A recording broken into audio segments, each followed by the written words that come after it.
नमस्कार, मैं हूं सत्येंद्र रंजन।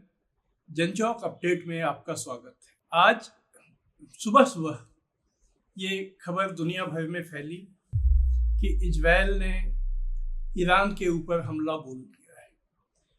जो पश्चिमी मीडिया में ये बताया गया कि उसने जवाबी हमला किया है। जवाबी इस अर्थ में कि ईरान ने 1 अक्टूबर को जो बड़े पैमाने पर हमले किए थे, उनके निशानों को साधा था, उसका उसने जवाब दिया है। अब ये एक बड़ी अजीब सी बात है कि कहाँ से बात शुरू हुई और कौन जवाब दे रहा है, क्योंकि उसके पहले जब ईरान ने भी हमला किया था तो उसने कहा था कि इजरायल ने हमारे ऊपर जो आक्रामक कार्रवाइयाँ की हैं, हमारे यहाँ घुसकर फिलिस्तीन के नेता इस्माइल हानिया की हत्या की है, हम उसका जवाब दे रहे हैं। खैर, इस विवाद में बिना पड़े हुए हम लोग इस बात पर ध्यान देते हैं कि आज हुआ क्या। पहले ऐसा लगा कि इजरायल ने बहुत बड़ा हमला किया है, क्योंकि उसमें 100 उनके जो फाइटर जेट्स हैं, लड़ाकू विमान हैं, बताया गया कि वो भाग ले रहे हैं। F-35 विमान जो अमेरिका में बनते हैं और इजरायल में हैं। अब लेकिन बाद में जो सूचनाएं आई उससे लगता है कि ये इजरायल ने एक नियंत्रित हमला किया, उसने एक कंट्रोल्ड अटैक किया और एक तरह से उसने 1 अक्टूबर के हमलों के बाद इजरायल में जो जन भावनाएं भड़की थी उसको संतुष्ट करने के लिए रस्म अदायगी की। अब तो ये बात भी कही जा सकती है। ये बात कहने का आधार ये है कि अमेरिका की एक जानी मानी न्यूज वेबसाइट है Axios.com, उसने अभी कुछ देर पहले ये एक्सक्लूसिव खबर दी है, जिसमें उसने बताया है कि इजरायल ने इस हमले के पहले अमेरिका को इसकी सूचना दी और उसने समय दिया कि जो तीसरे पक्ष हैं, अब तीसरा पक्ष कौन होगा ये नाम तो नहीं बताया गया है, लेकिन हम लोग अनुमान लगा सकते हैं कि वो अमेरिका या कोई और पश्चिमी देश ही होंगे। उन्होंने ईरान को भी इसकी सूचना दे दी कि इजरायल हमला करने वाला है। उन्होंने ईरान को ये बताया कि ये हमला बहुत लिमिटेड होगा, बल्कि इजरायल ने वो सूची भी बता दी थी कि वो कहाँ कहाँ निशाना साधेगा। अब इस तरह के जो हमले होते हैं वो तो उसे रस्म अदायगी ही कहा जा सकता है। ये काफ़ी कुछ उस तरह का हमला है जैसा 24 अप्रैल को इसी साल ईरान ने इजरायल पर किया था। उसके पहले इजरायल ने ईरान के खिलाफ कुछ कार्रवाइयाँ की थी, तो ईरान ने उसका जवाब देने के लिए इजरायल पे हमले किए। उस समय अमेरिका की डिप्लोमेसी बहुत तेज हुई थी और अमेरिका ने ये मैनेज किया था कि ये हमले केवल दिखावटी रहें, और फिर उसने इजरायल को ये समझाया था कि आप ईरान पर हमले न करो, क्योंकि ईरान पर हमला करने के बाद ये युद्ध बहुत बड़ा रूप ले लेगा। और उसके बाद वो मामला फिर वहाँ से चल रहा था तब तक जब तक कि इजरायल ने ईरान के भीतर वहाँ की राजधानी में अपने खुफिया एजेंसियों से इस्माइल हानिया की हत्या नहीं कराई। लेकिन इस बार ईरान ने जो हमला किया वो नियंत्रित हमला नहीं था, क्योंकि इस बीच और ऐसी घटनाएं भी हुई सितंबर में, जिसमें कि इजरायल ने लेबनान पर बड़े पैमाने पर हमले किए। जो हिजबुल्ला, जिसके संबंध ईरान के साथ में हैं, उसके लगभग पूरे टॉप लीडरशिप को मार डाला, जिसमें कि उनके जो हेड थे, प्रमुख थे, हसन नसरुल्ला, वो भी शामिल थे, वो भी मारे गए उस हमले में। तो इस बार ईरान ने जो जवाब दिया वो सचमुच का हमला किया, उसने दिखावटी रस्म अदायगी नहीं की। उसके बाद से ये चर्चा चल रही थी कि जो इजरायल है उसका जब उस ईरान के हमले का जवाब देगा, और आज उसने ये जवाब दिया। लेकिन उसके बारे में अब जो सूचनाएं आ रही हैं, सूचनाएं यही हैं कि कल रात इजरायल के कैबिनेट की मीटिंग हुई, उसमें हमले को गो अहेड किया गया, लेकिन उसके बाद उसकी तुरंत सूचना पहले अमेरिका को दी गई कि हम हमला करने जा रहे हैं। और जैसा कि अब सामने आया है कि यह भी बताया गया कि हमला कहाँ कहाँ किया जाएगा, और अमेरिका ने उसकी सूचना ईरान को दी। ईरान ने अपने मिसाइल, जो उनकी मिसाइल रक्षा प्रणाली है, उसको एक्टिव तो पहले भी कर रखा था, वो और भी सतर्क हो गया। तो इजराइल के ज़्यादातर मिसाइलों को ईरान ने मार गिराया। कुछ जगहों पर मिसाइलों ने वो अपने लक्ष्य पर जाकर वो गिरी। इसके अलावा कई जगहों पर इजराइल के विमानों ने भी बमबारी की। ये गौर करने की बात है कि ईरान ने उन विमानों को मार गिराने की कोशिश नहीं की। और अभी इजराइल की तरफ से कहा गया है कि हमारे सारे विमान सुरक्षित लौट आए। अब वो सुरक्षित लौट आए या ईरान ने उन्हें सुरक्षित लौट जाने दिया, ये हम लोग उसका अनुमान लगा सकते हैं। लेकिन अनुमान यही है कि बीच में एक मध्यस्थता हुई और उसमें इजराइल को एक ऐसा बहाना, एक मौका दिया गया कि वो अपनी जनता को दिखा दे कि उसने 1 अक्टूबर के हमलों का जवाब दे दिया है। लेकिन साथ ही ईरान को भी अपनी विजय का दावा करने का मौका मिले, जो कि ईरान ने किया है। ईरान ने अपने बयान में कहा है कि हमने उनके हमलों को नाकाम कर दिया, ज़्यादातर मिसाइलें हमने गिरा दी, और उन्होंने कहा है कि हमारी जीत है ये आज जो हुई है। तो दोनों पक्ष अपनी अपनी जीत का ऐलान कर रहे हैं। हालांकि जो ईरान का इस्लामिक गार्ड है, जो उनका प्रमुख सेना है, उसने अपने बयान में बहुत कड़ा बयान जारी किया है। उसमें उसने ये कहा है कि हमने इजराइल को कहा था कि अब आप हमला ना करना, नहीं तो आपको बहुत महंगा पड़ेगा। अगली बार हम बहुत ज़्यादा ताकत के साथ आपके ऊपर हमले करेंगे, तो वो हमले हम करेंगे। लेकिन अब वो देखने की बात है कि ईरान वो हमले कब करता है। अभी जो सूचनाएं हम लोगों के पास हैं, उसके हिसाब से ईरान ने 3 राउंड में हमले किए। पहले राउंड में उसने जो ईरान की सेना के कुछ ठिकानों को निशाना बनाने की कोशिश की। दूसरे राउंड में उस ईरान की जो मिसाइल बनाने वाले जो उनकी कारखाने या स्थल हैं, उनको निशाना बनाने की कोशिश की।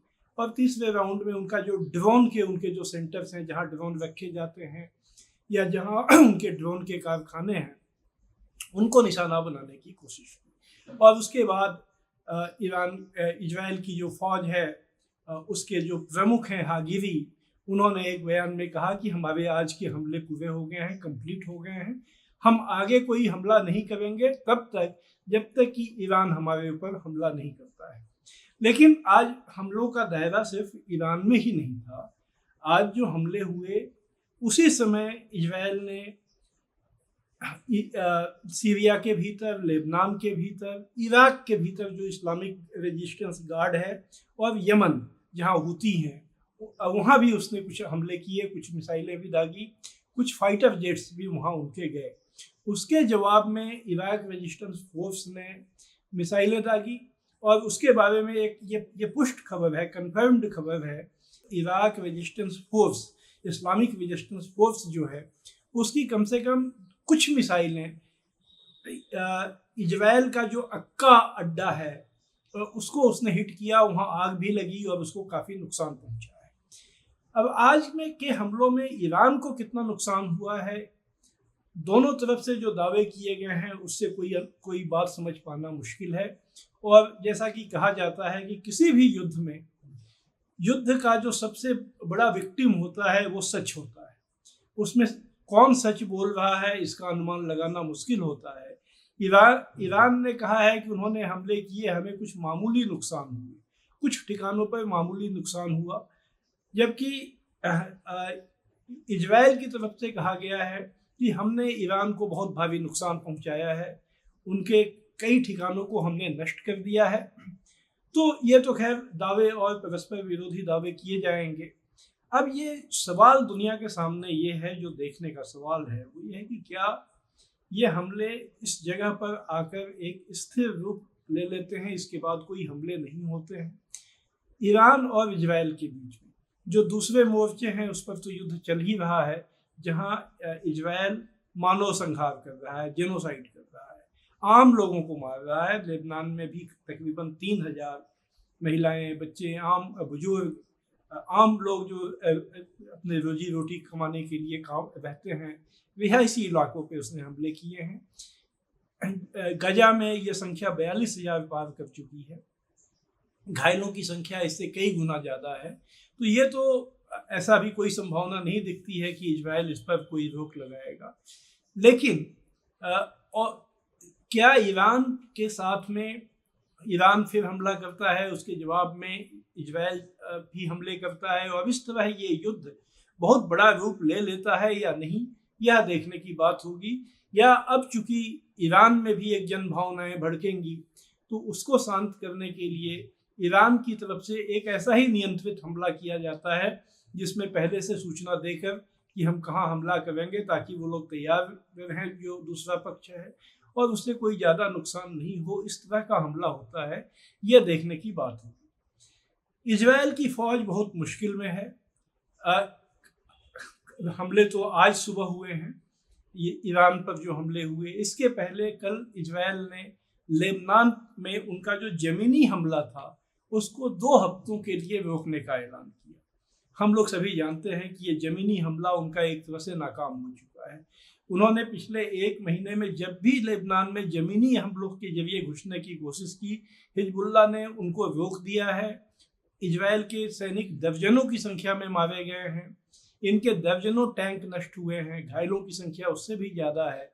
और एक बार फिर हिजबुल्लाह ने ये दिखाया है कि ज़मीनी लड़ाई में उसको हराना इजराइल के लिए संभव नहीं है, जो बात उसने सबसे पहले 2006 के युद्ध में भी साबित कर दी थी, जिसके बाद हिजबुल्लाह की छवि बनी थी कि हिजबुल्लाह एक बड़ी ताकत बन गया है। तो अब हिजबुल्लाह ने अभी भी, इस बार भी 1 महीने से इजराइल की ज़मीनी हमला करके लेबनान का में घुसने की कोशिश को रोक रखा है। अभी तक 1 महीने में इजराइल लेबनान का एक गांव भी कब्जा नहीं कर पाया है। उसने जब भी घुसने की कोशिश की है, वहाँ बारूदी सुरंगें बिछी हुई हैं, उसका विस्फोट हुआ है। और जो हिजबुल्लाह के फाइटर हैं, उनके जो लड़ाके हैं, उन्होंने वहाँ पर पूरी तैयारी जो मोर्चाबंदी कर रखी है, उसका असर देखने को मिला है। ये ठीक है कि हवाई हमलों में हिजबुल्लाह इजराइल का मुकाबला नहीं करने की स्थिति में नहीं है। इजराइल के पास बहुत ही आधुनिक किस्म के विमान हैं जो अमेरिका से मिले हैं, उसके पास आधुनिक किस्म के बम हैं जो विमानों से गिराए जाते हैं। लेकिन इससे पहले दौर में तो जरूर इजराइल ने हिजबुल्लाह के लीडरशिप को मार दिया, उनके कुछ कमांडर्स को मार दिया, लेकिन बाद में वो कोई हिजबुल्लाह के ठिकानों को निशाना ज़्यादा वो नहीं बना पाया है। 1-2 कमांडर उनके मारे गए हैं।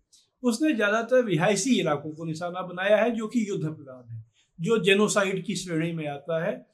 2 सेनाएं लड़ रही हैं, वो एक दूसरे को निशाना बनाए, ये तो युद्ध का तरीका है। लेकिन वो उसमें आम लोगों को जो सेना का हिस्सा नहीं है उनको निशाना बनाया जाए, ये जब कोई फौज करती है तो ये वॉर क्राइम होता है, ये जेनोसाइड होता है। इजराइल मुख्य रूप से यही जेनोसाइड कर रहा है, क्योंकि इसमें इतनी ज़्यादा संख्या में लोग मारे जा रहे हैं कि यही खबरें छपती हैं, यही हेडलाइन बनती है, और उससे एक मैसेज जाता है कि इजराइल अपने दुश्मनों को तबाह कर रहा है। हकीकत यह है कि वो दुश्मन फौज को नहीं, जनता को मार रहा है। अगर गाजा में भी हम लोग देखें तो उसका घोषित उद्देश्य था कि हम हमास को ख़त्म कर देंगे, लेकिन हमास ख़त्म नहीं हुआ। हमास के कुछ लीडर्स मारे गए, हमास के कई फाइटर्स मारे गए, सैकड़ों फाइटर्स मारे गए, लेकिन हमास आज भी वहाँ है। और हमास ने भी इजराइल की फौज जब उसने ज़मीनी रास्ते से घुसने की कोशिश की है, उसको उसने बारूदी सुरंगों से और दूसरे माध्यमों से बहुत नुकसान पहुँचाया है। तो ये युद्ध में अब ये बात साबित हो गई है कि ज़मीन की लड़ाई में इजराइल अपने विरोधियों का मुकाबला करने की स्थिति में नहीं है। हवाई हमले इसलिए उसके पास एकमात्र रास्ता बचते हैं, और उसमें उन हमलों के लिए वो पूरी तरह से अमेरिका पर निर्भर है। यह खबर भी आज खुद अमेरिकी मीडिया में आई है, अभी सुबह में आई है, कि उसने ये जो हमले किए गए आज, उसके पिछले जो 26 दिन का समय था या 25 दिन का समय था, उसमें अमेरिका की तरफ से उसे हथियार दिए गए, अमेरिका की तरफ से उसे मिसाइल रक्षा प्रणाली दी गई, थार्ड जो हाई एल्टीट्यूड जो मिसाइल रक्षा प्रणाली है वो उसे दी गई। और उसकी वजह से जब उसे आत्मविश्वास हो गया तब उसने आज हमला किया, लेकिन यह भी एक नियंत्रित हमला है, डरते डरते किया गया हमला है। तो आज बस इतना ही, हम फिर आपके पास आएंगे अगला अपडेट लेकर। आज आप सब